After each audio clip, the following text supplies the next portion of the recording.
जो बना रहे हो कैसे बना रहे भैया? 20 रुपये बनवा रहे हैं। 20 का 50 के जी बनवा लो। तो यहीं पे खा लेंगे ना, ले जाने वाला अलग बनेगा, ले आए वाला अलग बनेगा, उसमें गीला नहीं करना पड़ेगा।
आधा काट के रख दो।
नट कर रख ले, आलू भुजिया रख ले, फिर भुजिया ले, दो को भुजिया ले ले।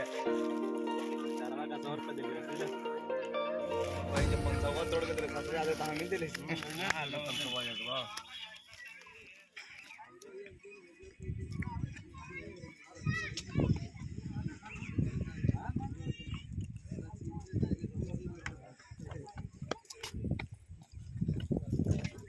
भाई एक आगो फोटो नहीं घिचला का बोली सरुआ चल लेट नहीं करा।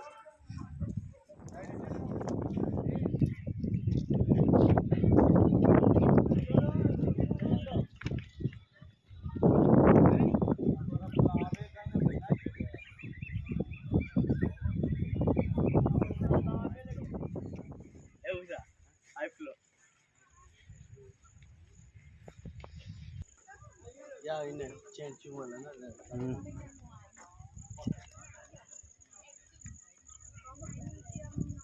मैं क्या आवेगा। ललुआ सबको डिट्टो किया, ललुए सबको डिट्टो किया। साथ है 10 मिनट पहले आता था, भोजन ना हो भी जाता।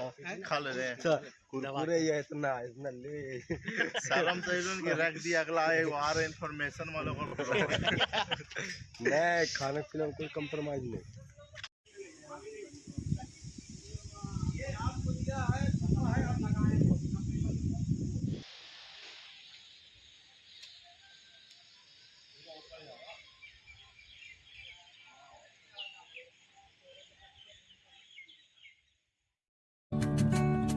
दोस्तों, भारत में बहुत से विश्वविद्यालय हैं जो अपनी ख्याति को दर्शाते हैं और इन सब यूनिवर्सिटीज की अपनी एक अलग ही प्रसिद्धि है। लेकिन इन सब में सबसे पुरानी है नालंदा यूनिवर्सिटी, जो कि भारत का सबसे पुराना विश्वविद्यालय है। मैं आपको बता दूं, ये दुनिया की सबसे पुरानी यूनिवर्सिटीज में से एक है। इसकी स्थापना 450 ईस्वी में हुई थी। नालंदा यूनिवर्सिटी प्राचीन भारत में उच्च शिक्षा का सर्वाधिक महत्वपूर्ण और विख्यात केंद्र थी। पटना से 90 किलोमीटर दूर और बिहार शरीफ से करीब 12 किलोमीटर दक्षिण में विश्व प्रसिद्ध प्राचीन बौद्ध विश्वविद्यालय नालंदा के खंडर स्थित है। और आज मैं आपको हमारे इस वीडियो में इससे जुड़े कुछ तथ्यों के बारे में बताऊंगा। तो आइए वीडियो स्टार्ट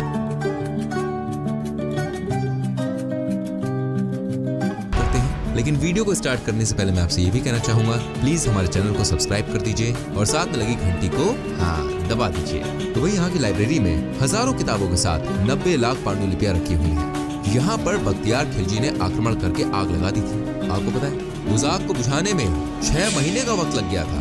अब आप सोच सकते हैं कि यार आग कितनी भयानक रही होगी। तक्षशिला के बाद नालंदा को दुनिया की सबसे प्राचीन यूनिवर्सिटी माना जाता है। यह 800 साल तक अस्तित्व में रही। जी हाँ, 800 ईयर्स। नालंदा विश्वविद्यालय की कई विध्वंस हो चुकी प्राचीन संरचनाएं अब भी मौजूद हैं। यहाँ खुदाई के दौरान मिले अवशेष 1,50,000 वर्ग फुट मीटर के क्षेत्र में विस्तृत रूप से मिले हैं। और ऐसा माना जाता है कि अभी भी नालंदा विश्वविद्यालय का 90% क्षेत्र ऐसा है जिसकी खुदाई नहीं हुई है। आपको ये बात जानकर भी हैरानी होगी, लेकिन इस यूनिवर्सिटी में सिर्फ भारत ही नहीं बल्कि कोरिया, जापान, चीन, Tibet, Indonesia, Iran, Greece, Mongolia समेत कई दूसरे देशों के स्टूडेंट्स भी पढ़ाई के लिए आते थे। यहाँ पर विद्यार्थियों का चयन मेरिट के आधार पर होता था और उन्हें फ्री में एजुकेशन दी जाती थी। और भाई इसके साथ उनका रहना और खाना भी पूरी तरह से फ्री था। आजकल कहाँ मिलता है सब। इस यूनिवर्सिटी में 10,000 से ज्यादा विद्यार्थी और 2700 से ज्यादा टीचर्स थे। और बॉस, नालंदा विश्वविद्यालय की स्थापना 5वीं शताब्दी में गुप्त वंश के शासक सम्राट कुमार गुप्त ने की थी। और नालंदा में कई ऐसी मुद्राएं भी मिली हैं जिससे इस बात की पुष्टि होती है। विश्वविद्यालय में धर्मगुंज नाम की लाइब्रेरी थी। इसका मतलब सत्य से पर्वत था। लाइब्रेरी के 9 मंजिलों में 3 भाग थे, जिनके नाम रत्नरंजक, रत्नोदधि और रत्न सागर थे। विश्वविद्यालय में लोकतांत्रिक प्रणाली थी। कोई भी फैसला हो वो सभी की सहमति से लिया जाता था, यानी सन्यासियों के साथ शिक्षक और विद्यार्थी भी अपनी राय देते थे। चलिए अब आपको एक बड़ी इंटरेस्टिंग सी बात बताता हूँ। भाई नालंदा शब्द संस्कृत के 3 शब्द ना, आलम, दा के संधि विच्छेद से बना है। इसका अर्थ ज्ञान रूपी उपहार पर कोई प्रतिबंध ना रखना से है।